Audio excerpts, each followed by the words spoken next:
UEFA President Aleksander Ceferin hit out at his critics and nonsense projects of so-called super leagues, as he announced he would not run for a fourth term in 2027. Ceferin revealed he would step down at the end of his current presidency only minutes after a UEFA Congress vote had given him the chance to stand for a fourth time in 2027, as he did not serve the full length of his first term when he took over after Michel Platini was forced to resign in 2016. The head of UEFA came to power 8 years ago on a platform of reform, and himself introduced measures limiting senior executives to serving a maximum of 3 terms in their roles. That led to criticism in recent months as speculation rose he was intending to run again.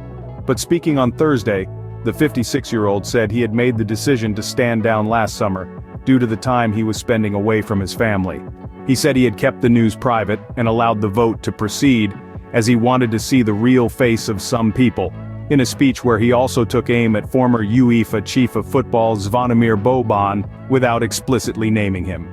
Boban resigned his position on January 25 in protest at what he described as ongoing plans for the current president to serve a fourth term, and in an open letter published in the Croatian press labeled them disastrous. Addressing the continent's media following the vote, Ceferin said, "I could legally run until 2031. The Congress decided to vote in the change, and that's how serious organizations work.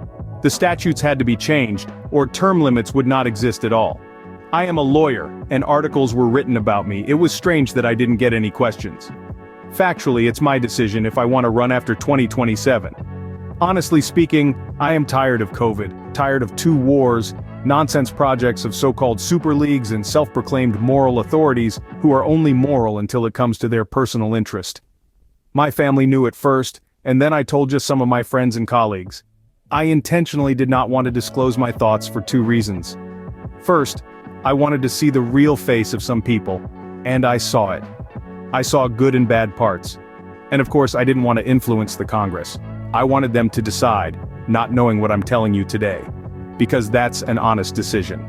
Now, just 2 sentences about the self-proclaimed moral authority. The person you know I am speaking about does not deserve a comment from my side, but people who know him and me will make their own opinion. Just one thing about his pathetic cry about morality. He was one of the people who knew I was planning not to run in 2027. The moment he had the information I would disclose this after Congress, he went out with his narcissistic letter.